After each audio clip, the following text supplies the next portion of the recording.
This episode is brought to you by Audible. For a free 30-day trial and to receive a free audiobook, head on over to audible.com/Gamebreaker. Gamebreaker TV.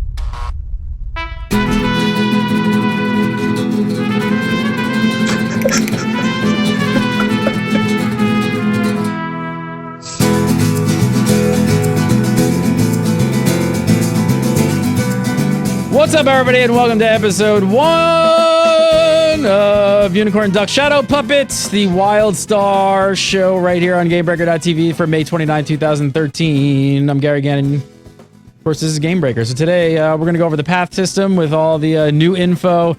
Jeremy Gaffney is full of words for our first show, and we take a look at how the world works. All that and more, but first, from ZAM.com, it's Mr. Scott Hawks. How are you, sir?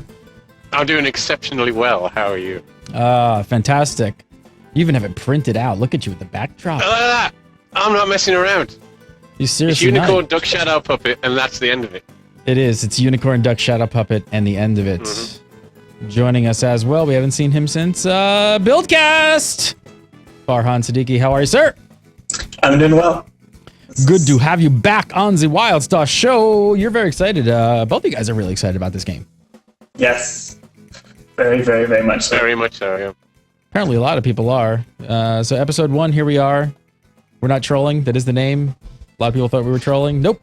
Unicorn Duck Shadow Puppet is what it's called. That's what it's staying. Yes. Okay. So moving on. So there's a ton of show. I should say really quickly. We're doing the show live right now if you guys are watching live. And it's a Wednesday. But that's not going to be the official day that we do live. So the official live day for this show will actually be on Mondays at 1 PST. So mark your calendars down. That's when we'll be doing the live show every Monday, 1 PST right here on the Gamebreaker.tv. So I don't know, seeing how this is like the first episode and all, and Carbine just put out some graphics. So let's talk about some paths.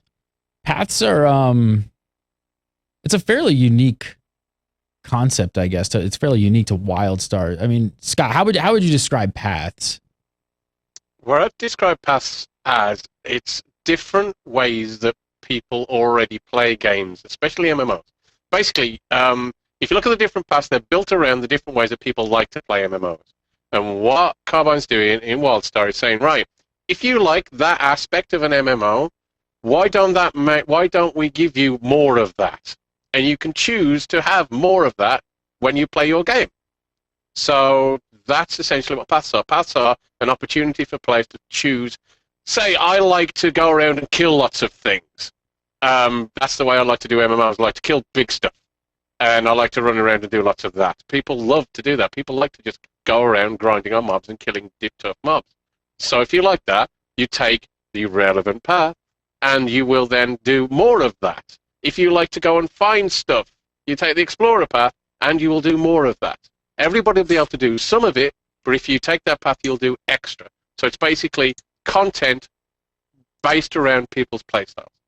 And what's crazy about them too, as well, is that like the thing that makes them really unique is that they're completely separate from classes.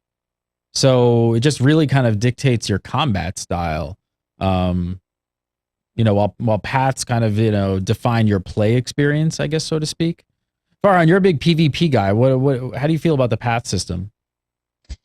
Well,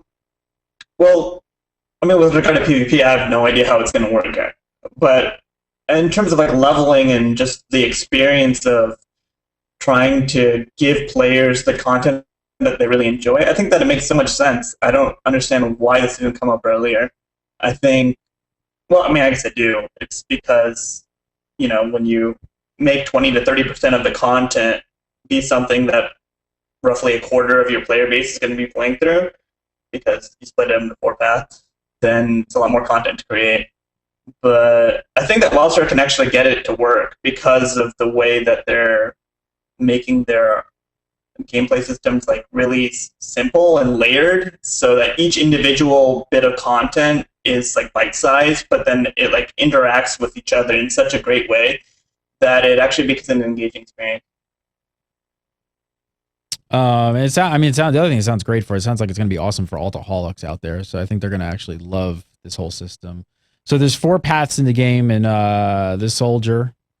A lot of inspiration on the system from the Bartle system.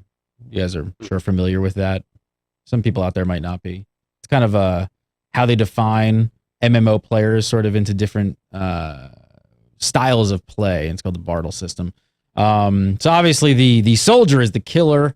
The missions and stuff like that. So you pick a path, a character creation, and a lot of your quests will be tailored around this. This sounds like great. Anybody going for soldier? Anybody? Probably. Yeah, I would do soldier just because when I like playing games, I really like trying to solo content that really should be like group content, just for the extra challenge, just to like really push the class as far as I possibly can. So I think that with the way that WildStar combat is really engaging, I think that that's going to be really promising to actually get more of that. And I'm a little bit split between that and the scientist, but we'll talk about that in a little bit. Yeah, I'm probably going to go with the soldier as well. So next up, let's talk about the explorer a little bit. Explorer is obviously an explorer, the type of person who likes to go out and find new things and explore and use your little scanning devices and all that kind of stuff. Map making, hidden areas that other players can't find, tracking, scavenger hunts. Anybody else explorers? I'm kind of in between an explorer and a soldier, I think, myself. I'm kind of explorer settler, I think, because I'm a bit of I like building stuff in MMOs, but also I like exploring. I like finding new stuff, and the idea of double jump and movement being so important, being able to find new areas in WildStar is such a big deal, and they've got some really cool sort of ideas for how you're going to find new areas. It's not just kind of, oh look, I've gone further over this bit than other people might have away from the path and I found something cool.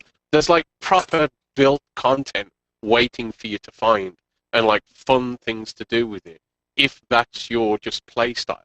So Explorer, Explorer's definitely up there for me. But whether it's going to be Explorer or Settler will be my first one, I'm not sure. So let's talk a little about Settler then. I mean, so would you say Settlers are kind of like the socializers of the Bartle system? So basically, it sounds like you're going to be building a lot of stuff, right? Which is do we know exactly how that whole system works when you're like rolling? Because you're going into like certain areas and doing quests to then help out the building, correct? Mm-hmm. You're going to have different missions to make stuff, and you can really sort of have an influence on what's going around you. And you can get you can build stuff, and if people use it, you'll get XP from people using it, which is like really a nice idea. The idea that being someone that's important to the local social interaction of on the map rewards you is really cool, and it's something that I think is going to encourage like settlers to kind of be the backbone of some of the infrastructure for the game and make them important, which we want different play styles to feel important. And I think what's really cool about this system as well is that like it's not just like throwing down some random campfires and doing like some BS stuff. Like it's like, there's really like the infrastructure section that they show off and stuff is really robust. Like you're going to be building some really cool stuff in the game. Taxis and stuff. And, yeah. Hospitals, taverns, spaceports, taxis, like real stuff that people are actually going to be able to use. It's not, so you're going between Settler and an Explorer. I think so. Yeah. I feel like I have changed my mind several times though. I feel like a lot of people are going to have trouble with this, and I feel like Settler is actually going to be really, really popular. And the last path is, of course, the science path. Farin, how would you describe the science path? Well, so like going with the Bartle types, I guess they're supposed to be the achiever, and you're trying to basically collect all the things. So sort of like a Pokemon mentality, but except with lore. You're like trying to collect all of the game lore, which is actually like really, really tempting for me because I really like the combat, but then like I'm the kind of person that's going to end up completionist? It's not so much about completion, but I'm the kind of person that ends up on like the wiki page for the MMO and just keeps reading and opening more and more tabs and ends up just going, and then I'm like, oh, it's dark. Are you building spreadsheets already for WildStar? Just like, working everything out? You are that type, right? So yeah, you're going to get like what? Lore, codex, artifacts, just information. It sounds like another really interesting path. And that's what's really like, I think got a lot of people excited about WildStar is some of this, how they're building it out is just so different than most other MMOs where a lot of this stuff is tied to classes and stuff like that. I think why people are excited about it when it comes to is because it's a content system that's designed for people who like to actually play MMOs. Like the Settler the Settler, the whole path is about making things for other people to use. It's about being important to, playing the game with other people, which used to be the core concept of an MMO. It basically used to be MMOs were about lots of people coming together to do things together with different objectives. Now, say the Settler path for me is probably the thing that works for me because I'm, as you may have known if you see me on other shows, I'm kind of hot on that subject. And so when it comes down to the Settler, it's actually all about playing with other people in an MMO. So the reason it feels refreshing for have this sort of content in an MMO is it's designed specifically for MMO players, not for people who want to play single-player games while happening to be in the same area as other people. But like Farhan said earlier, some of the soldier or something might actually lend itself really well to somebody who likes to go out and do a lot of solo content. So I feel like there's gonna be a little something for everyone. What do you guys think about this? Here's a question. I'm watching chat room, and thanks to everybody who showed up for the first live show. There's like, I don't know, 1,300 people in here, and it's pretty awesome that you guys are showing up. So thank you, and here's a clap to you because we're doing the show for you. And I'm watching the chat room, and they're all discussing right now while we're discussing it is sub models. Would you guys be surprised because they have not released or announced anything about sub model? Where do you think they're going with it, though? Would you say they're going to charge a sub a monthly subscription? Do you think they're going to go straight free to play, buy to play? What do you think the model is going to be? I think it could be anything at this point. Until they actually talk about it, it's going to be hard to. I know that there was like this little bit at the end of like an interview that Jeremy Gaffney had, where he mentioned that it's going to be a hybrid model of some sort, which is sort of intriguing. What exactly does hybrid mean? I mean, like it means that there's going to be some sort of sub option in there, I think. But I think that also kind of like sort of lends to sounding that it always could be. There's also going to be a free to play option as well. Yeah, definitely. Could be. Definitely could be, maybe. It's completely speculation at the moment, but what I would say is I think the market, it's quite a few fans and producers, because free to play is everywhere at the moment. Like Rift's about to go to free to play, Sweater went free to play, Guild Wars 2 is buy to play. The subscription is a dwindling model, it seems, but I think there is certainly room for that model out there. I don't think that free to play is the only way to do it.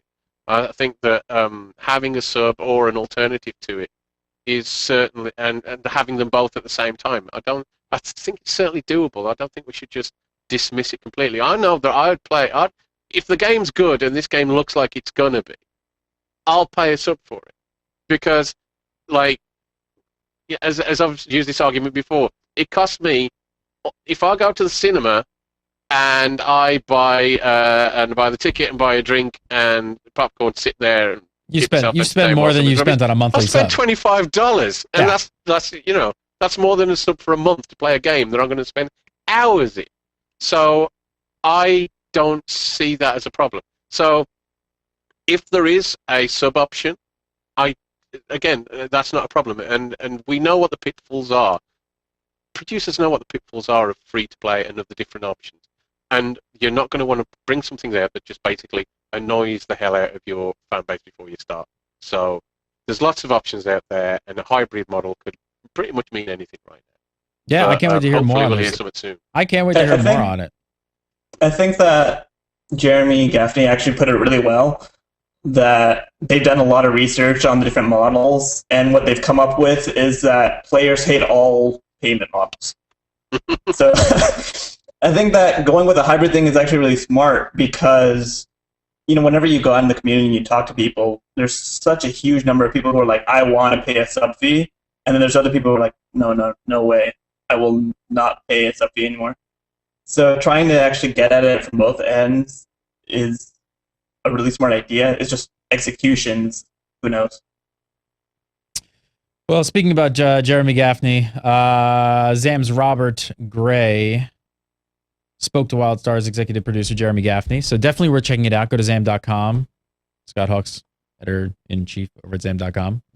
Yes. But it's definitely, you definitely should go check this interview out. So first up, it almost seems to be too good to be true. All the puzzles, get this, all the puzzles in WildStar are randomly generated and different every time.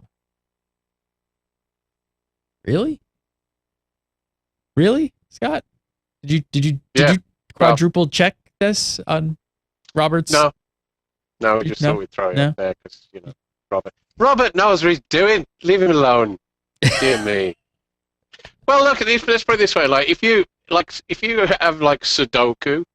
Or is that how you say it? Sudoku? I don't know. It just confuses me. It's all math. If you have one of those, like everyone's different each time. It's the same puzzle, but the actual individual puzzle itself is infinitely different. So that's certainly doable.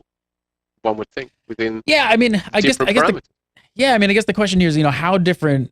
I don't know, Farin, what do you think? I mean, how different do you think that can actually go while still being the same puzzle, or is it get to the point that it's just not the same puzzle anymore? I think it sort of depends on the implementation. Like one thing that I thought would be really cool, and I have no idea if this is actually going to be what they do, but I think it'd be really cool if the puzzles were more like little mini games. Like imagine playing like a WildStar version of tic-tac-toe against like an Elden computer or something. And the rules are changed to be more WildStar-y, like they can blow up your X or something.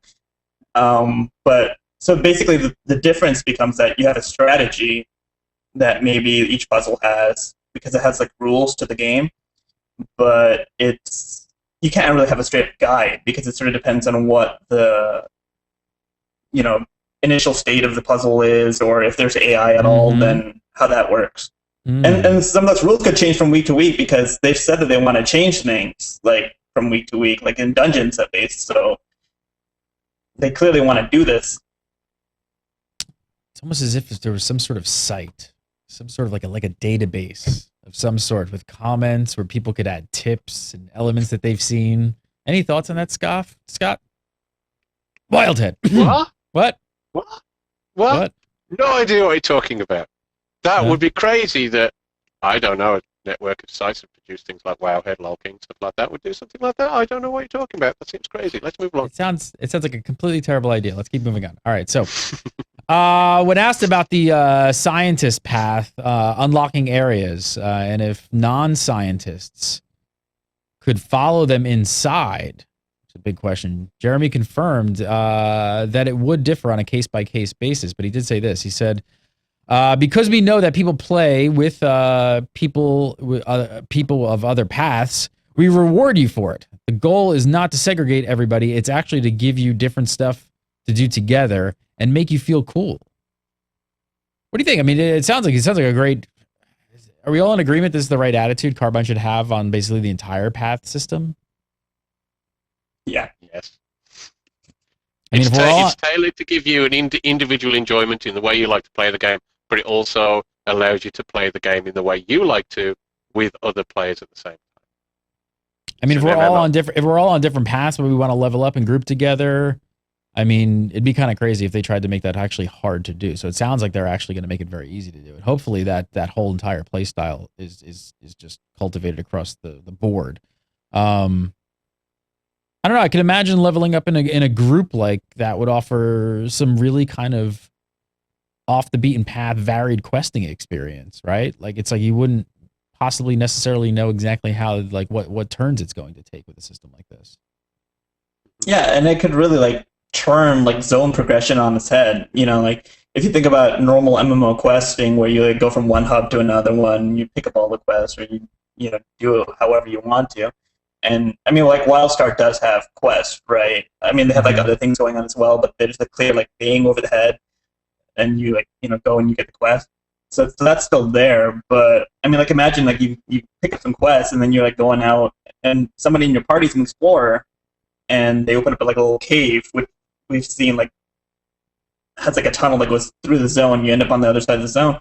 It's like, how does that influence zone progression? Because now you're on the wrong side of the zone. Like, they really have to make all the questing content a lot more dynamic in order to make that work, which is just going to be a plus, right? Like, everyone wants more dynamic content. They don't want the gameplay to be the same every time they go through an alt or whatever. And that's the thing, like in theory, the way it sounds on paper, if it all works properly, it sounds like it's going to make the world feel much more alive than most other games where they feel very static and it's just like, you know, within the zone, you feel like you've got those little circles of feedback loops kind of where you just like, you know, run through, do this, run through, do this, run through, do this. And it's kind of like, you know, especially when you go to an alt, this sounds like it's going to make the whole entire zone feel much more fluid and just like open-ended, so to speak.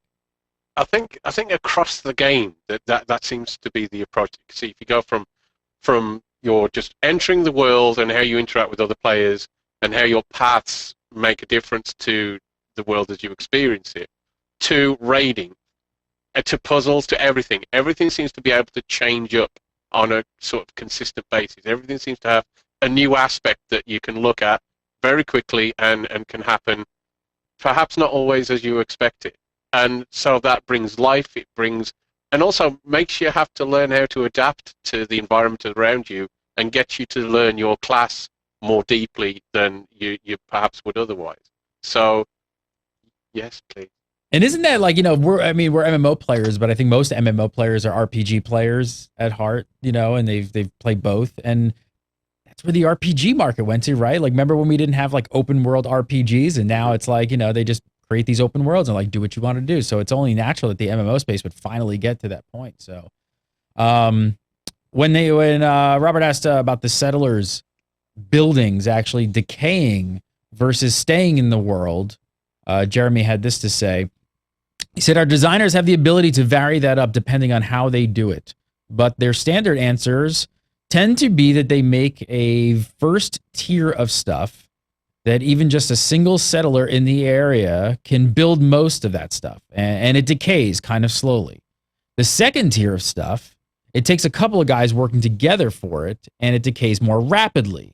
The third tier of stuff decays really fast and takes a bunch of guys working together. I'm not even looking at Scott Hawks, and I can feel the grin. I can feel the grin. Because this is why you want to go, this is why you want this class, because it's all based around something that you're just so passionate about, and that's like players actually playing together. And it's like, as you want to create the cooler stuff, it's going to create more dependence on each other and get your friends together and actually have that experience. To me, it's just definitive of what MMOs should be like. MMOs don't have an advantage in many areas. Like, if you want to have like a moment-to-moment sort of beautiful, sort of graphically and crunchy and all this, you get a single-player PC game if you want to do that. What MMOs have, it gives you a chance to have an experience you can't have in a single-player game, which is interaction with other people, having like socializing, having elements that you just can't get. So an MMO that focuses on that and brings that back to its core, to me, is just really important. And to me, WildStar, I'm really, really excited about it because I think it redraws the whole concept of MMO back to the sort of ground that I'd like to see it on, rather than what it's been lately, which is, hey, you can run around on your own and never actually have to learn how to play anything because we don't have anything too difficult in case it upsets anybody. Which I want to see an MMO that makes you want to play with other people and learn how to play, and this is that to a T. All right, what would you say to people? Because there's going to be people out there who kind of go, but you know, especially at that third tier, people are going to be like, it's going to be so. It sounds like it's going to be extremely difficult to keep that stuff alive in the world and up in the upkeep, right? And people are going to be like, well, why can't this stuff just stay there forever? And why can't it just, you know, be a permanent structure? Well, I mean, I think Jeremy Gaffney actually had an interview. They talked about the decaying thing, and when he mentioned it, he mentioned that he was actually really like he knew that players would enjoy building infrastructure, right? That's why they put it in, because that was their plan. But what he was surprised with was how much they really enjoy like pushing to keep everything all the way maxed. I mean, he was talking about stuff like maintaining stoplights and signs and things like that. So it's like players really like actually doing that kind of stuff. So I mean, like, it might seem like, oh, that's gonna be such a pain or something. It's a game. Like, go play it. Go enjoy maintaining and building the thing. You're responsible for that. If you don't keep the town, safe, then the raiders are going to come in and they're going to. Yeah, and that's the potential. I mean, it's not like this. I was gonna say it's not like this at all, but SimCity, right? People enjoy infrastructure, and if they want that part of the game, it's like we're gonna give it to them. Like, if you want to do all this stuff. And I can't even imagine, my brain just starts breaking when I start thinking about the PvP implications of how this all works as well. The open world PvP that could happen. And yeah, look, Scott, go ahead. No, I was just going to say, because which your drinking game should obviously come up, because SWG should spring it to I wasn't going to do it. I was not going to do it. You had to go there, didn't you? You had to do it. I didn't do it. I could see you there with your lip bleeding, and I thought I'd better step in and help. But just the idea of coming together and helping to maintain structures, especially in PvP servers. And by the way, I'm going to be on a PvP server. I'm not missing out on all that. The idea of coming together to not only just maintain it, but also defend it against others. To me, that just sounds that's great. And there's so much fun you can have, and it's not scripted. It's on the fly. It's you with your friends doing things and stuff that you'll talk about and have stories about for years. And that's what the best games do. And to me, that's a system that can just make that happen. All right, well, you brought it up. I'll follow up. So this obviously got me really excited for PvP servers in WildStar, as I'm sure both of you are as well. So when asked about the opposite faction destroying settlers' buildings, Jeremy said this. He said, "Hell yeah!" that's all I need. I don't need to read anymore. He says, "We're already working on closed beta 3, where we unlock the open world PvP, and then we start mucking with what happens when players start destroying each other's stuff. And oh, look, this guy could add new PvP guards to the area, or this part of the settler stuff. And all of that comes together in White Veil. Inside of closed beta test 3 is where we start testing out all that kind of stuff." So I guess one of the first things that come to mind is definitely SWG. There's no doubt about it. That's the first thing I thought of.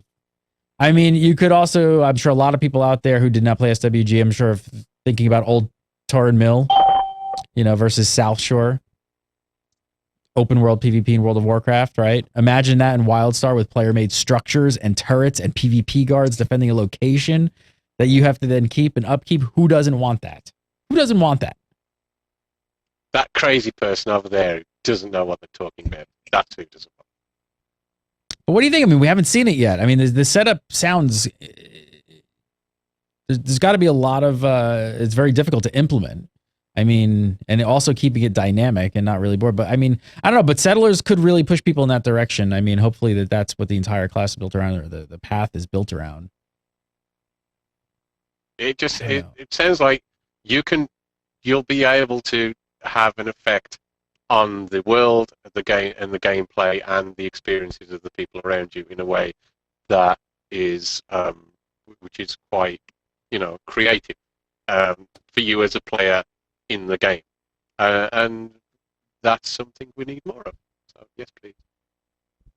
I think like with the settlers, like, it'll be really cool how they're building up with the things. But what I want to see is how they engage the non-settler players in doing that, because they're going to want to participate, especially like on the PvP server.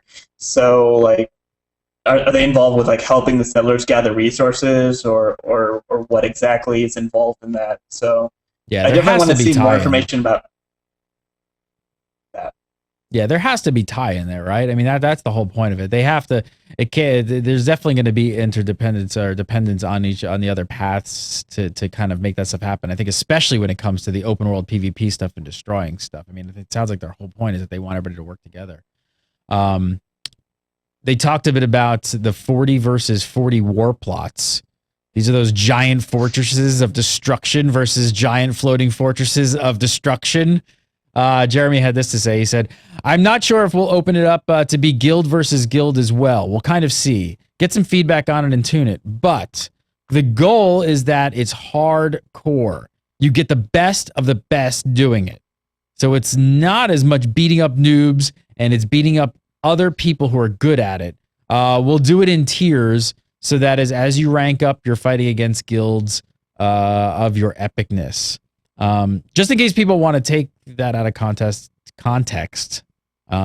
it's not like only hardcore players can do this, correct? Oh, there's so little information about war plots out there, exactly how open it is. It's a little hard to say. But I mean, like, when they do mention stuff, they'll say up to 40v40 PvP, which means, like, so is there something smaller than 40v40? Like 20v20 war plots or something like that? And it is a little bit separated from guilds in the structural sense. So, like, they have, like, a system called, like, war parties. So you join a war party, and that's your group that you queue in, and you build your fortress, and you do all of that with. I think that they would be silly to close it off too much, but we'll have to see exactly how open it is. Yeah, I mean, I read this. I don't know how you read it, Scott. I read it as it's like a tiering system as you can move up and progress through getting to that hardcore level. But I don't know if they would gate it at a point where you have to be almost at a hardcore level just to engage. Yeah, well, partly, I mean, for one of the things that you can do to make your war plot even more special with your nice raiding boss, like if you went up against that, like, and you were like not exactly a powerful guild, just the guard would rip you a new one, basically. Never mind that. It would be quite funny though. It would be quite funny if they let you do that. Like, you've got your actual sort of players standing there laughing while their like pet raid boss goes and destroys everybody in a quite vicious manner. So I'd be up for that, but I'm quite a horrible person, so I'm all for people being embarrassed, humiliated. What do you guys think the and correct me if I'm wrong, but it's confirmed that there's going to be a group finder for war plots as well, right? I think that they're going to have a system to help you find a war party, but I don't think it'll be like random war plots or something, because you need to actually build your fortress, right? So you need a war party, and then once you have it, then you would queue in, and it would matchmake you. So, because these war plots are like floating islands, just like the housing, and so it just puts the two things together, and then you fight it out. What do you guys think the hesitation might be on the guild versus guild? Because that just seems like that would be such a huge draw for a ton of PvP players who are looking for that. So why do you think they're holding back on really saying whether they're going to do that? There are a few problems with it, like implementation, in the fact that it's open to exploiting for a start, depending on what you get as a reward for whatever you're doing. So you can have guilds having agreements and going and beating up each other on set times or whatever if you're not careful. And that's happened in, like, that sort of back and forth trading has kind of happened in games before.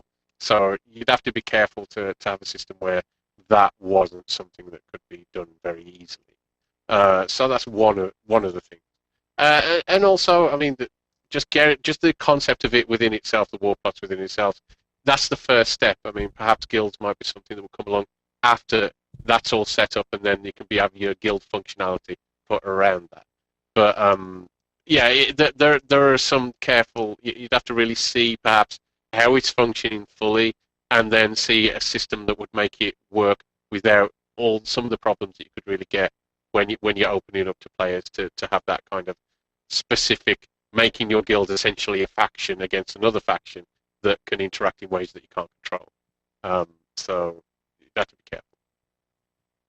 Check this out. War plots just sound cooler and cooler. So he also says at the top level of this, you can go capture raid bosses out of the raids and pin them down on your war plot and go have them fly over and blow up the other guy's town. You keep going. That's cool, but that's for the best of the best to be able to unlock. He finishes up by saying, your average player, I play an hour a week guy, will probably only ever see that in videos Or maybe after 3 expansion packs, when that content has become trivialized because we've done cooler stuff, we don't mind that. Are either of you guys determined to see this? Like, not in videos on YouTube? I would imagine as far out, especially when you're a huge PvPer. I mean, is this part of the draw for you for WildStar? Why you're so excited? I think the war plots is probably like the big feature for me. Like, I really want to go destroy somebody's base. And the cool thing about it is that they've said that the damage that an enemy deals to your war plot is like persistent. So that's like actual like real damage that they're gonna have to go back. So just like feeling like I've killed your raid boss, you have to go capture him again, kind of thing is just really exciting. But like I talked for a second about war plots in general, like I think it's just so cool how they've leveraged this tech. So like basically it's the socket plug tech, right? Except I think they originally implemented it for like questing kind of thing. So like the example that they gave like several years back was something like like maybe a meteor hits a mountain in the zone or something like that, and it dynamically swaps out the mountain for a crater, and like everyone goes flying and everything. And that sounds cool and all, but it's like, okay, maybe you can do that in other games with phasing. But where it's really unique now is like they're just like, this is like really good tech. Let's use it everywhere. So like, let's change the dungeons all the time. Let's add a housing system. Oh, housing is cool. Let's add PvP housing with war plots. And I mean, like if you think about it, like if they can swap a mountain out for a crater, and if they can like dynamically change a dungeon like raid boss area, like add obstacles or add other things, then this is like a really dynamically sized system. Like they can really, really change things. So that means that you're gonna have a lot of customization for your war plot. You're gonna be able to like do like really neat things. So like I'm imagining this like forward, and it's like you're like trying to plan out your war plot, and you're like, oh, the current meta game is to have metal maw and send them out towards your enemies. So maybe I should take out the moat and add a minefield over there, and then the raid boss will walk through the minefield and you'll like get through it. One thing that I did want to mention though is that Onres, the admin for one of the fan sites that are in exile, he caught this like tidbit from Bardic, the Jen Gordy, the PvP designer, and she mentioned something like with regard to the raid bosses that it might not always be worth it because they would cost a lot of points. So it makes it sound like, okay, maybe there's like some sort of resource, like you can spend 2,000 war plot currency on building this specific war plot. So if you put in your raid boss, you're not going to have as many other cool towers or guards or whatever other kinds of things. So even if it's like, I know a lot of people were worried because Jeremy Gaffney keeps mentioning this raid boss capturing thing over and over and over. And it sounds cool and all, but it's like, okay, well, what if I'm a PvPer, but I don't want a PvE? I don't want a raid. So that's a little worrisome because they're like, the whole WildStar thing is supposed to be play the way you want to play. But now I have to raid. So I think that if they... Sorry, I was just saying, what I would say with that is that you can play how you want to play, but what it does, guilds become important. Then you go, well, I want a PvP, but I also want that raid boss. If only I knew some people who like to do raiding as well. So a lot of the time in guilds, what you've had is you've either been in a guild that's done raiding, and the PvP have been kind of, or PvE of any kind, concentrated on that.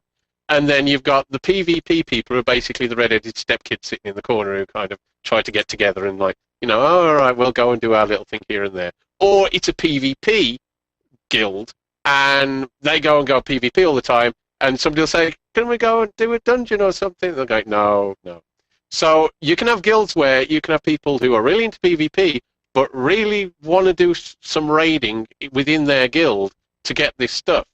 So it makes having people who like different play styles within your guild an advantage rather than being a negative, which is what it often is in MMOs. Sometimes like guilds can really become dysfunctional because people feel like they can't really do something within their guild because it's not important. Within my PvE guild, PvP is important, and vice versa. With this kind of system, you could see some crossover and guilds starting to feel more cohesive, even if the members within it have different styles of gameplay that they enjoy doing. I feel like that the three of us here are drooling over some of the stuff that we're talking about, but I already sort of hear the casuals. I don't mean that in a bad way. Really, I don't. Kind of freaking out about this. And the one thing that it also comes to mind is it sounds like such a cool aspect of the game. What do you guys think about them limiting this kind of like sort of content or, play style to only maybe like 1% of the player base? Good.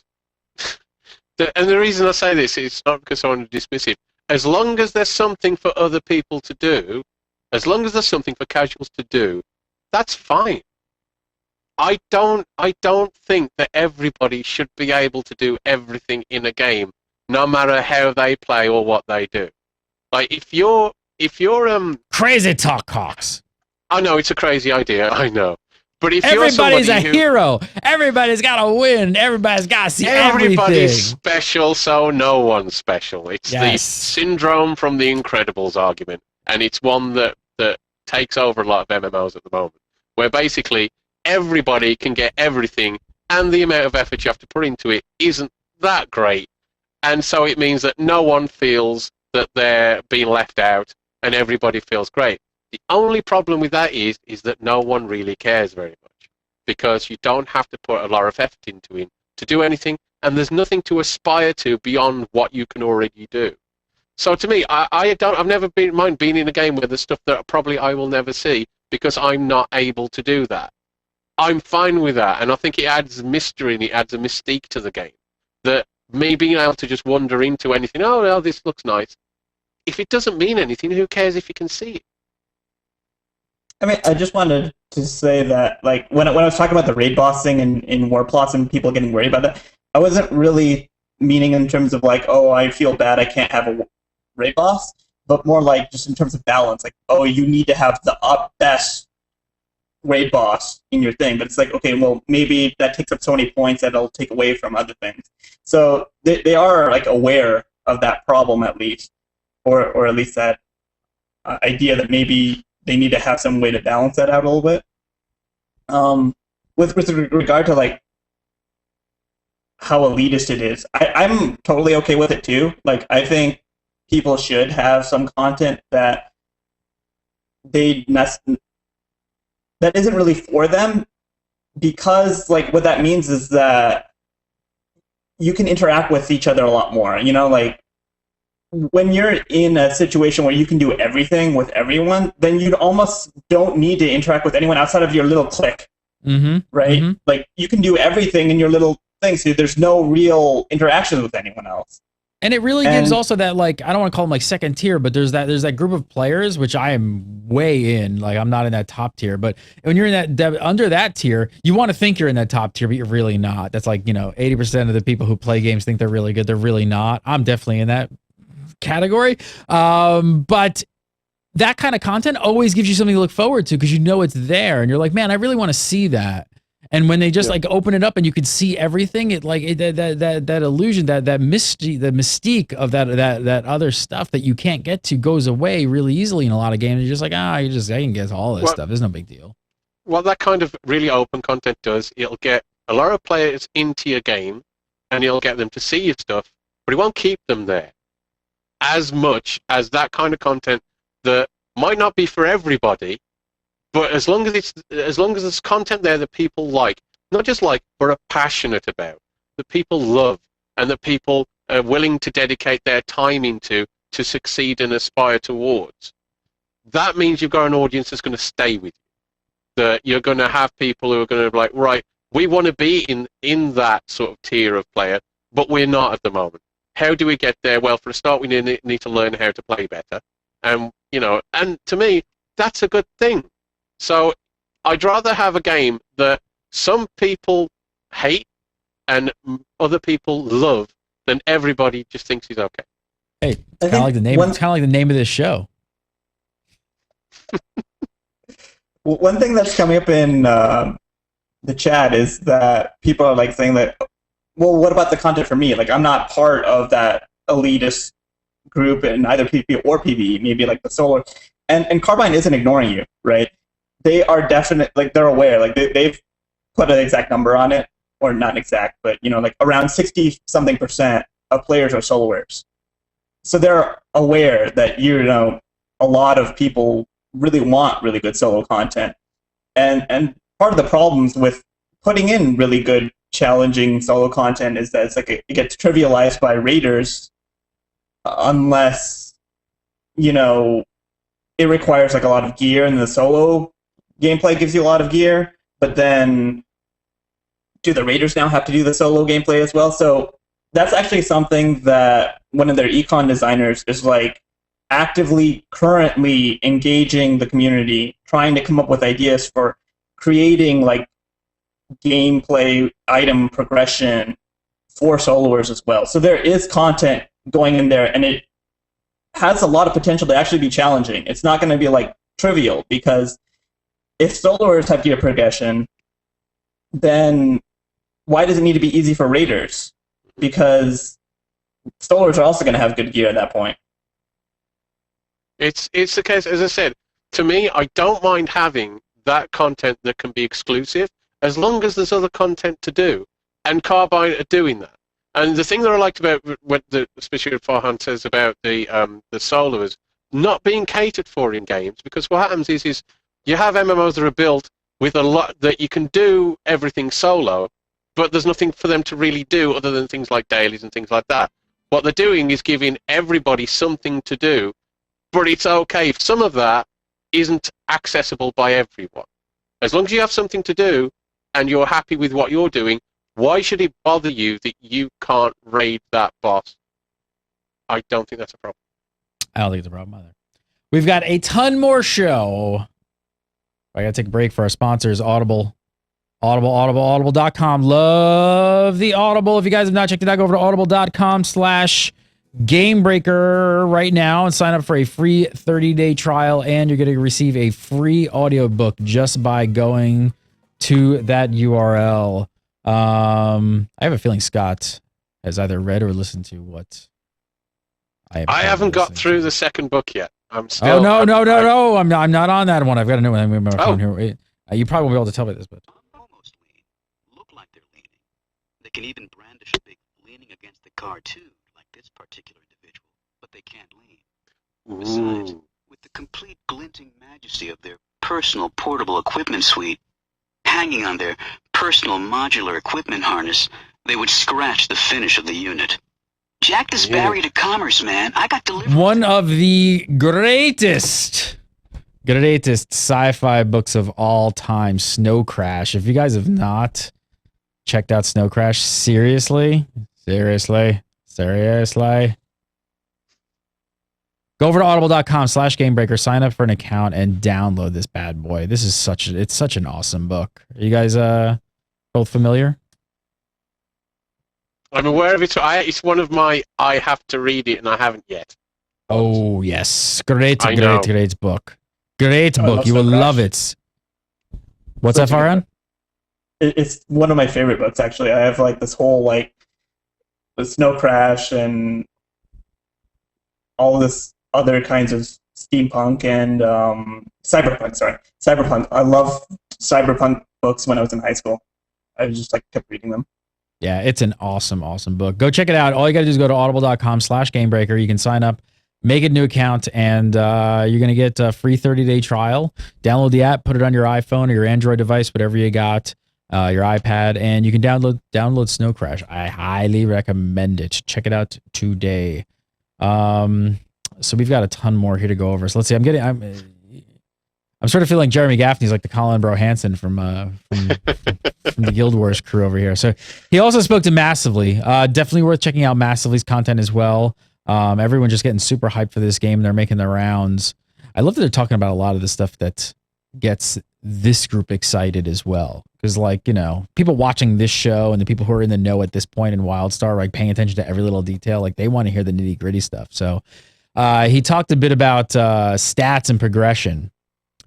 And he said, some things are like more critical, hit chance, or special powers that unlock talent-ish things, or raise your brutality high enough that now when you kill a monster, it drops a healing glob. So you can kill a bunch of littler things and give yourself a healing pool for the big guy. It sounds really cool. Now, to be clear, so just everybody understands, he's talking about something as simple as increasing your stats, actually giving you noticeable effects outside of your abilities, doing 10 more damage. I love that idea. Have we seen this before? Have we ever? Can anyone? No, I don't. I know a lot of games. Well, like if you look at older action games, or not even necessarily older, but a lot of action games, they gated items by stats, right? Like you can't equip this until you have enough strength, or whatever. And sometimes those items would change the way you play the game in a significant way. But this is pretty cool that they're actually attaching abilities to it instead of just items. I mean, not everyone, I know Farhan probably has a spreadsheet, but not everyone wants to get break out a spreadsheet and figure out which stats are going to give them the most DPS. So real visual effects like this are just great ways, I think, to motivate and reward players in a really just easy way. Seems like a no-brainer. What's that, Scott? I just got this in through. I just got this put through to me. Sorry. It's breaking news. Breaking hit me news. In the head. Just hit me in the head. He's talking about war plots and raiding. It says these days games are in so many various. This is from David Bass, by the way. Bass. Sorry. These days games are in so many various circles of friends, but guilds aren't necessarily the right place to support all of those different types of people at once. And while guilds always have their main type of social group in MMOs, we also think we can better support your various social circles in WildStar with a feature we call circles. Circles are separate from guilds but include similar features, such as private chat channels, group rosters, name tags, and so on. So it can be part of your hardcore raiding guild while still keeping in touch with the Espermad Heal Circle, Role-Playing Circle, and Arrested Development Circle watch season. All at the same I'm sorry time. there for a second. Wait. So far, does it sound like alliances or kind of like alliance chats? It's kind of like Guild Wars 2, where you can be in various guilds at the same time. They're just calling it circles. That's what I'm getting so far. So basically, you can have different associations with people for different reasons, and then and you'll have those chat channels, but it won't necessarily be like a guild. So you can be one guild and 5 circles at the same time. So it's not guilds, but it's associations. Sure. Google Plus has circles, that kind of. Which makes sense in 2013, right? I mean, link shells were kind of the first time I really saw something like that. I think was in Final Fantasy with link shells. They kind of did a similar fashion. Now they've grown, but yeah, I think that's awesome. I mean, that kind of what you talked about. You could be in your guild and do other things and kind of keep in close communications with other types of players to then do other types of content. So was there more? Was there more to this? Well, it's just basically it's just essentially talking about what we were saying. It's that flexibility of socialization, depending on the content within the game and your play style. So it seems like they're really building a robust system, so you can really engage with the game and the people around you in the way that you want to at any time that you feel like doing it. Sorry, I just had to interject that. Sorry. Side note. All right, I'm going back to that thing you all forgot about. What we were talking about. Sorry. Next quote. This goes directly back to the last quote I was talking about. He says, Jeremy says, down the line, our combat guys might tweak things so that there are more distinct paths, but we don't plan on using a talent tree structure. That's kind of been done before. A lot. But then again, it's much too early to say. It might turn out down the road to be the best visual presentation for our system. Okay, so that stat system with bonus effects basically doesn't have a talent tree system, at least at this time, which is fine. But what do you guys? I mean, the way he talks about talent trees, quite dismissively. I mean, does WildStar? How do you think they're going to be displaying this? It sounds like they don't have talent trees in general. Not quite, not really. Like what you can do is, and to me this is really cool. What you can do is your stats unlock milestones. So depending on your attributes.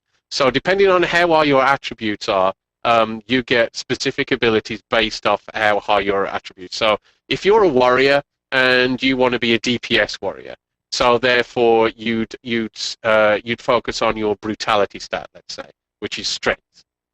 So they renamed them recently. So and your brutality. So if you're a brutality, I'll just bring these up quickly. So if you get brutality rank 1, that's armor shred at the moment. You strike an enemy in combat, it'll decrease their armor by 15%.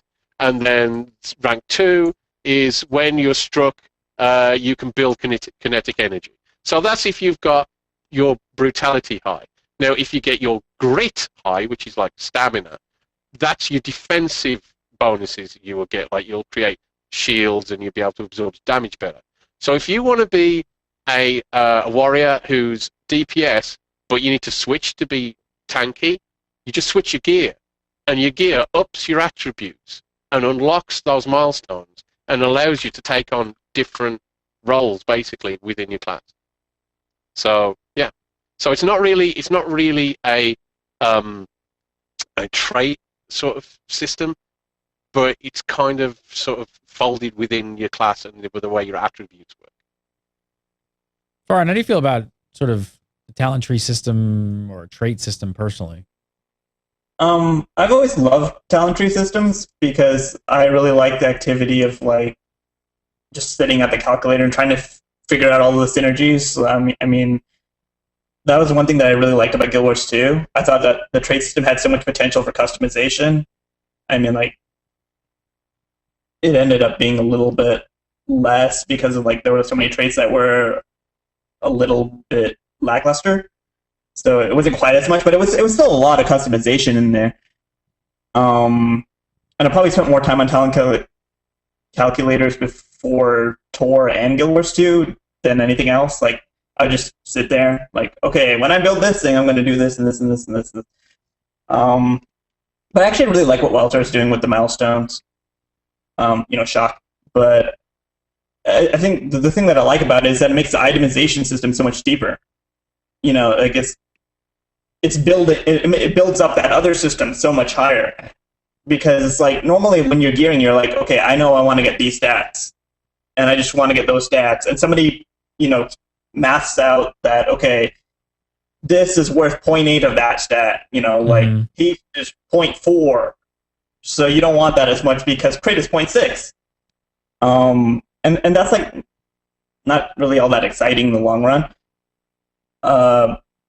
But what the milestones do is it sets these thresholds that you're like, oh, if I just put a little bit more moxie, which I'm a warrior, why would I want the, like, I think that's like the healer stat or something. I don't know what the names for the stats go for.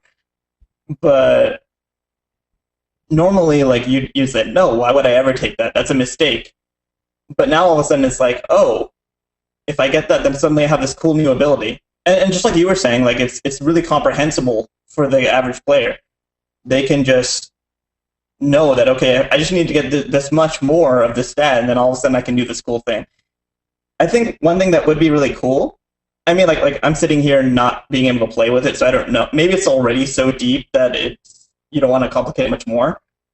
But maybe like having choices for your major milestones. Like choose between one of two abilities when you reach this threshold for the thing. Actually, it was like that. I believe it was slotted. Oh, it was. I don't think it is.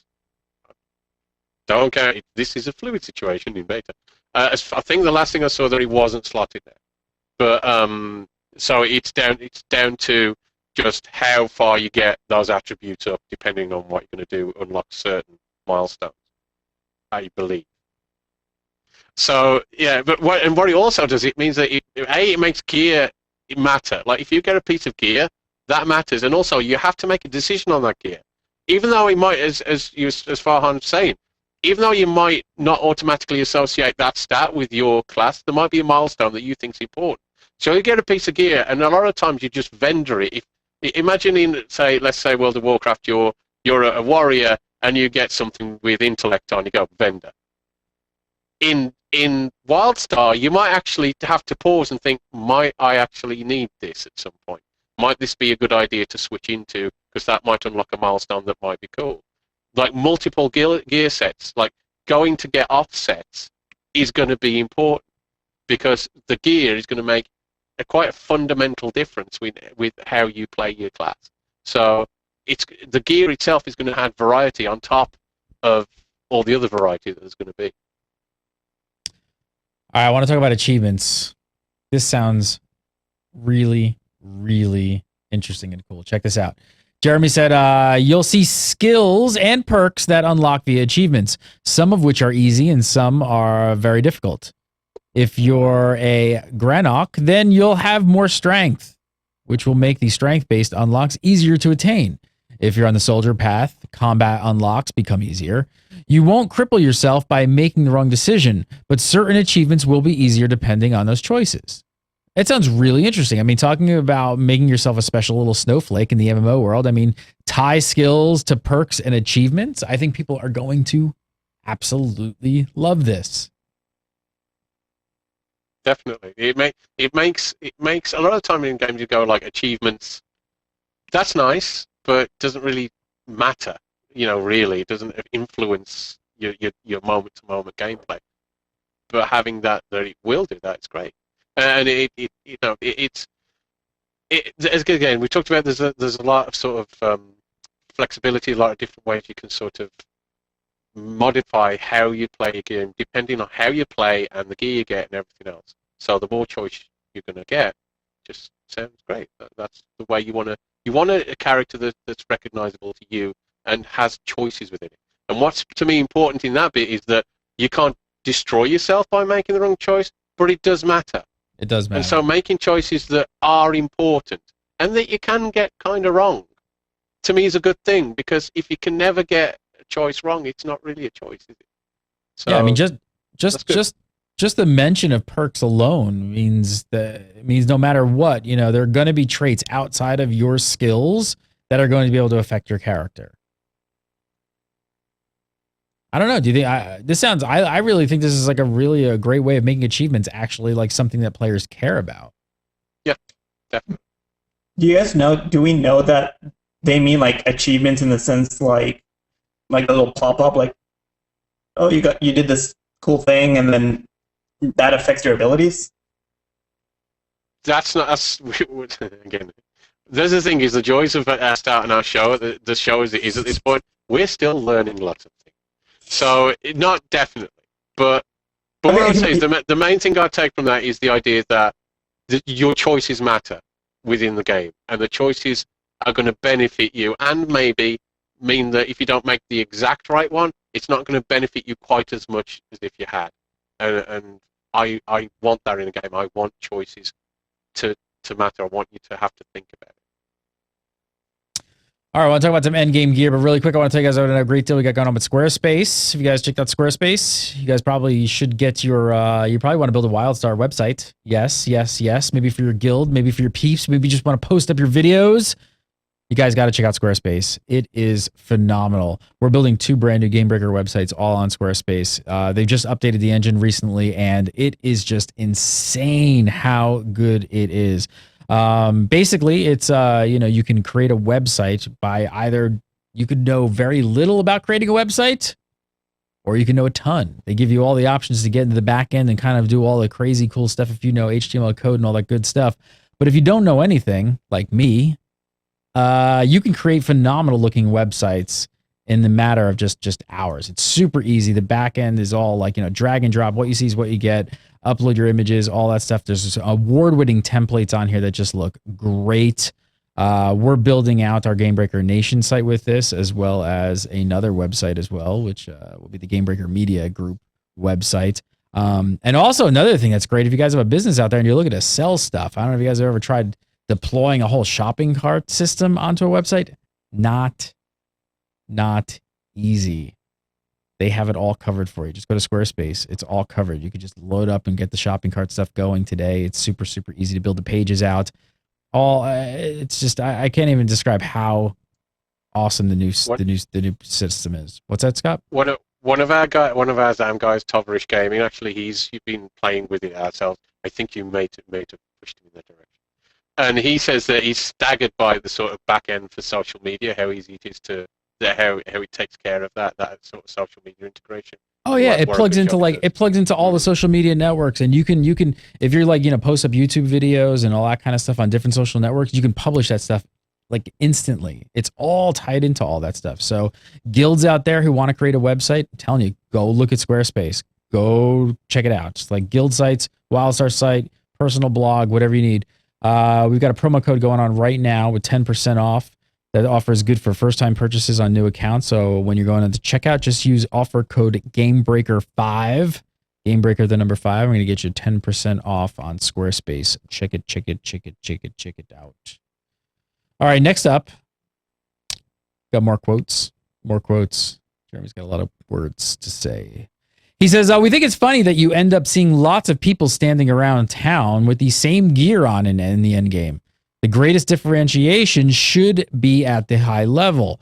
For us, that means randomized elements on equipment, customized gear, and points that unlock powers to make you different than the guy next to you. Wait!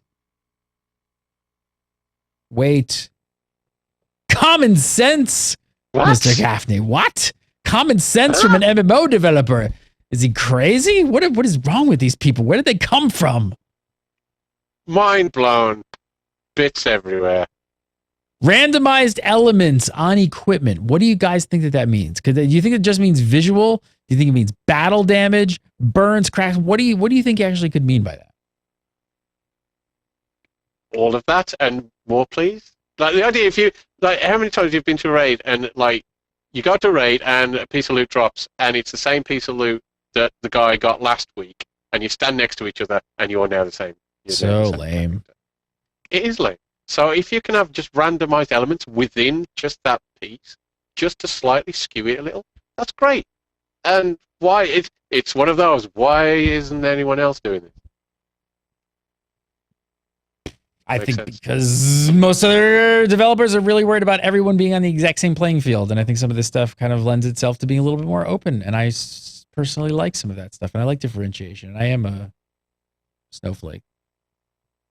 How about more common sense, Farhan? You want some more common sense? Here you go. It says, right now, 50 to 70% of our team is dedicated to Elder content.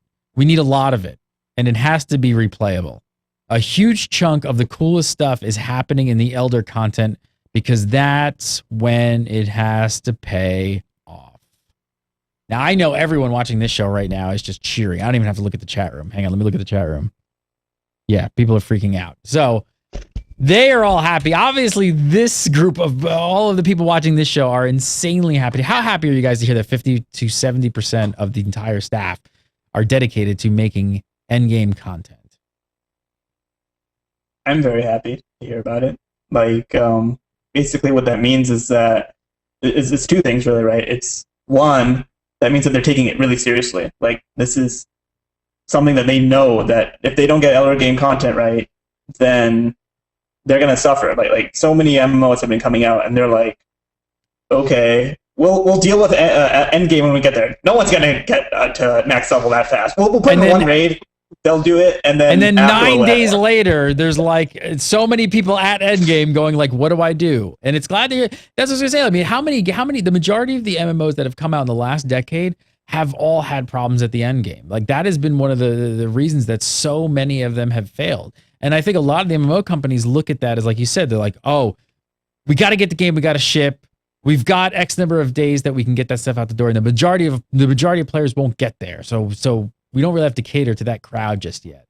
But it seems to just backfire on them every single time. Completely. And so Jeremy Gaffney talked about it and said the thing is if even though you might only get like a very small minority getting to that especially the extreme end game, if it's broken, they're a very vocal part of your community. They're the loudest. They are. And they're the ones making shows called Unicorn Duck Shadow Puppet. Exactly. And they're the ones being followed by other fans, not just they're the ones making the most noise on message boards. Other fans just follow them because they recognize they're the kind of cutting edge. So if they say, oh, the game's basically a big to be finished sign at the end of it, then people lose focus and lose faith in it because they feel like, well, I want to be working towards something. If that something is basically it's the facade of a game that's saying we'll have it fixed in a few months, don't worry about it, then people stop playing. So, and also not just that, it's not just the start of the game. How much of the game is going to be played? Like, how is it the leveling part of the game, or at the end game that you're going to be spending most of your time across the life of an MMO? It's basically max level onwards is where you can be, for many people, is where you've got the potential time to spend, because that first initial leveling up phase ends. So you need to have something for it to be an MMO that's persistent and ongoing. You need to have things there, and as they said, it needs to be replayable. That was the key word I was just going to point out. The next thing I want to point out was that the word is that he says has to be replayable, I would take that over quantity. Give me less, make it replayable, and this is something that Riot has taught everybody with League of Legends, because people have been playing one map for years and not stopping. Make it that good, and the end game people will forgive you and even wait for more content, more maps, whatever stuff you're working on. But it's got to be that good. Yeah, it's got to be. You got to have. It doesn't matter how much of it you've got. It's the amount of hours people are going to spend playing it. It's the potential hours spent on what you have that you've got to have in place ready. So to have 50 to 70% of the workforce working on that, it just makes sense, because that's at least 50 to 70% of the time many people will spend on the game will be in that area anyway. And really, a lot more over time. I'm gonna address chat room because they're saying my League of Legends example is terrible, and I say no, you're wrong. It's more of a philosophy. You are wrong. I'm talking about a philosophy, not a specific thing. Understand it's the philosophy of they made something that is so addictive and so just fun to play that people will keep playing it over and over. I understand the difference between a MOBA and Gary's MMO. not saying that WildStar should have one arena map as endgame, and as long as it's good enough, then you'll be okay. Talking about the quality of something and the addictive nature of it for the player, regardless of whatever that is, whether it's 5v5, 20v20, an MMO, a MOBA, that is not what I'm talking about. I'm talking about just that one thing that they give you is, oh my God. For an MMO, you have to have something that does that for each play style that you have in your game. So you can't just have one map, of course, but what you need to do is know that soloers need to have something that's replayable and lovely to play at the end game, and they'll keep doing it. Raiders need to have that. People who just like dungeons need to have that. The people who are into the economics need to do that, and people who are into the rest of it. You have to have something that's going to keep people playing again and again and again and keep coming back. That's good MMO. I mean, when you think about what makes a PvP game like so replayable, generally like League of Legends or any of those other things where they can get away with fewer maps, even in other MMOs or whatever. The thing is that whenever you play it, it plays differently. So it's not just that you're replaying the same content and the content's really quality. Like, not as many people are gonna. BioShock Infinite was a good game, but how many people are gonna keep replaying it over and over and over? Like, not a lot, because it's not changing enough, right?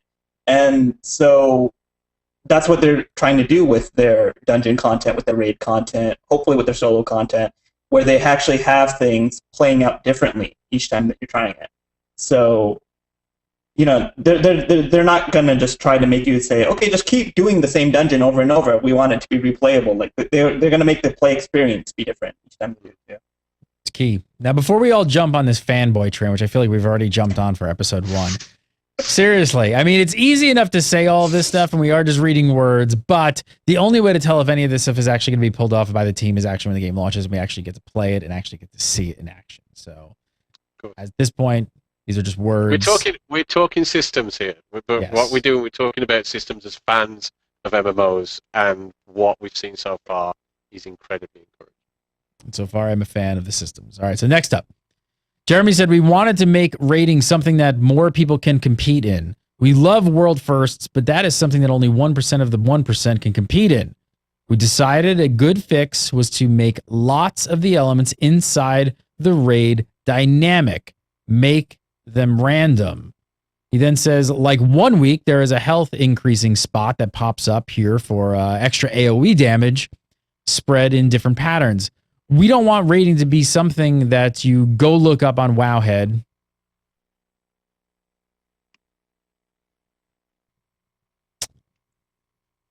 For a solution the top guilds found 4 weeks ago. We talked about this on Twemo a little bit a while back, which is This Week in MMO, or other show. If you guys haven't checked it out, you should check it out. Live on Fridays. Little plug. But these random elements are going to be in dungeons as well as raids. And I think as long as they're really fun and interesting, this is going to be a really cool element to the game. And I don't know. I'm pretty antsy to kind of see this. I think a lot of players are really antsy about the idea of like inserting like random elements into the thing, and I think people are gonna have to go in with an open mind. Like if this is a major component, it's not gonna be like something where it's like, you know, one raid boss has randomness applied to it, and so everyone gets that one, and everyone just likes it or something like that. This is something that's like a core philosophy for them, or it seems to be anyway, that they want the raid content to be replayable by adding some randomness to it. So the whole thing is balanced around that. You can't, you know, take a like a WoW raid or something like that and just imagine like, oh, what if something like random was added to it? Like everything is balanced around it, everything's designed around having these random elements. So, you know, like we'll see if they actually execute on that and make it in a fun way that is exciting. But, you know, keep an open mind is what I want to say. Don't worry, Scott. Don't worry. We'll still go to Wildhead. Sorry. We'll still go to Wildhead to find all the loot drops, right? So don't worry. We're all good. All right. There's been just a ridiculous amount of news for the first episode. Really quick, I want to tell you guys about Netflix. Netflix. Go to netflix.com/GameBreaker TV and sign up and get a free 30-day trial. Just go to netflix.com/GameBreaker TV. Sign up today, get a free 30-day trial. And we're gonna have to cover most of this stuff next week. There's so much stuff we're gonna have to even like stuff that's in the news now. We've got to hold it back and do more. We do need to do another show, but we do want to bring up the basics when we can. So for people who haven't been following WildStar super closely, it's set on a planet called Nexus. There are 3 continents. And the only time you'll see a load screen is when moving between the continents. Again, something that Guild Wars 2 and SWTOR couldn't exactly manage. So sounds like they're definitely pushing the technology, and they've got something pretty cool here. Back to the old World of Warcraft standard, which is great. I think one thing that's actually really cool about it, and I mean, like I'm sort of like a I do educational media programming, so I make educational games. So I know some game programming because of my work, and so like I sort of geek out about some of the tech aspects of what they can do. And they had a blog like several months ago about their rendering system, and they were talking about actually originally what they wanted was to actually have it be so like dynamic that you could actually go in from space and go all the way in to the continent, like to like ground level, without having like a loading screen. Like, that wouldn't be a cinematic. That would be like rendered, real time, just space. Rendering. Yeah, you're just going in, and like they had to like limit that afterward because they realized that the tech was limiting some of the art direction things. Like things wouldn't always look exactly the way that the art director wanted, and so the artist like, nixed it, or programmers like that. But I mean, like. They're doing some really cool things with the tech in WildStar. I gotta say, I'm surprised. Yeah. I'm surprised more MMO companies on the tech side. Not to get super geeky for 2 seconds here, and then we'll get back to it. But like, I'm surprised that MMO companies haven't figured out technology-wise to do it like, you know, single player like games have done, where, you know, just a simple elevators, you know, are basically loading areas that don't like really feel like loading areas, or certain corridors that you know that like, oh, it's loading all my content. When I get through that door, it'll be loaded. Like simple things like that really don't break the immersion. I'm surprised they haven't been able to figure that out with MMOs yet. I don't know. I'm not a programmer. So what the hell do I know? I don't know. But I gotta say, I'm excited for it because I am not a fan of loading screens, but in single player games or MMOs, like I feel like it just breaks the immersion. Like I just want to get into a world and go.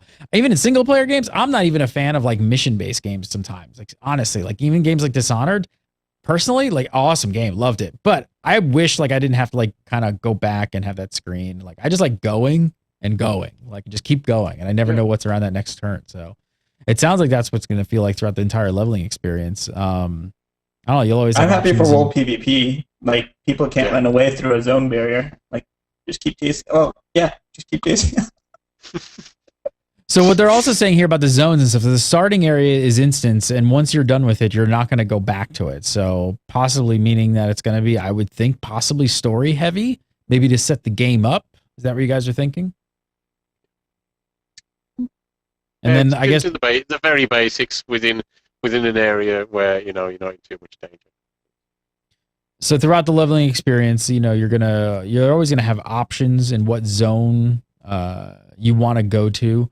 So it sounds like you won't really feel like you're gonna be like stuck on sort of like rails. Again, great for alts. I think that's really gonna be awesome for alts not wanting to take the same path over and over and over. Next is something people have been dying for forever, but a lot of MMO developers feel that it's not necessarily too important, is something player housing. Something we haven't even really touched on much, but I think for a lot of the players who are interested in WildStar, this is a huge selling point for WildStar, isn't it? Definitely. Yes. It's something that other games haven't been offering in the same way that this game does, and making housing matter. There are games that can offer you some nice sort of like individualization and customization, which WildStar has plenty of. But it seems that they really the stated they want housing to be a core part of their game, and it's going to be something that will make a difference to your play style. These are huge floating islands in the sky, basically, with tons of stuff to do, houses to build, and they've even hinted at, of course, possible PvP elements. They've been hinted at. They sound awesome. Who doesn't want to hear more about that? We've seen that shot of that cannon thing, like looking like it's definitely aiming at another house. They're going to be instanced. So the skybox isn't going to be littered with flying islands. We know that, which I don't know if anyone was really expecting this. Did you guys, what did you guys think about that? I think that it would have been announced as, if it had come out and said, this is a sandbox game, then maybe, but it doesn't feel like kind of game, and if you're going to do that, you're going to have vast empty wastelands with nothing in them to have space for people to make things in, which is, with the amount of extra other stuff that's in the game already from the sounds of it, and the sort of dynamic way that the environment's changed and everything else, it would be really difficult to also have the resources for all of that on top of it as well in a separate area. So it would still probably have to be separate anyway. So if you're going to have it separate anyway, you might as well do it instance, I guess. I mean, my first MMO. Oh, sorry. No, good. My first MMO was Ultima Online, and so housing was was really the thing that got me into that game. Was like I was like, okay, this is sort of cool, but it's not as like I wasn't into it as much as I was into other games that I was playing back then.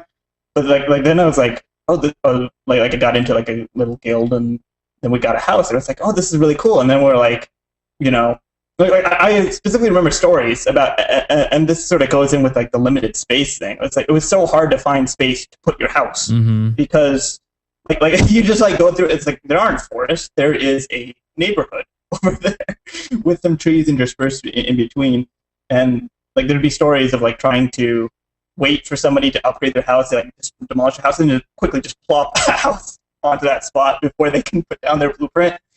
That kind of trolling and things. So I think it's really exciting to me to actually have a game take housing seriously and then make it a core element, even if it's not like as used to go there. I feel like WildStar is really turning out to sort of be the first hybrid MMO that I've ever seen. Theme park and sandbox, and a mixture of the two, which is freaking awesome. So much more to talk about. Episode 1 of UDSP. Farhan Siddiqui. Follow him on Twitter at Unidel. It's UNIDEL. And tune in right here to UDS. UNINDEL. There should be an UNIN. Unindel. Yeah. No wonder you didn't respond to my... Oh. There you go. All right, we'll have to fix that. It is episode 1. Also check out... Go ahead. Also check out my website, dissectingdesign.com. I've got like some WildStar articles and like a little web app, so you can like pretend that you're in the game making items. Check that out. That sounds awesome. Scott Hawks. Go to ZAM.com. Follow him on the Twitter at Jarimor, JARIMOR. Do that. Chief over at ZAM.com. Definitely go check that Yes. out and be on the lookout for something else. Unicorn Duck Shadow Puppet, episode 1. Why are you guys laughing? What are you laughing at? Thanks so much for watching, guys. Episode 1. We'll do the show live every single Monday at 1 PST. We'll be back next Monday. We'll see you next week. Thanks so much for watching. I just want to say Unicorn Duck Shadow Puppet.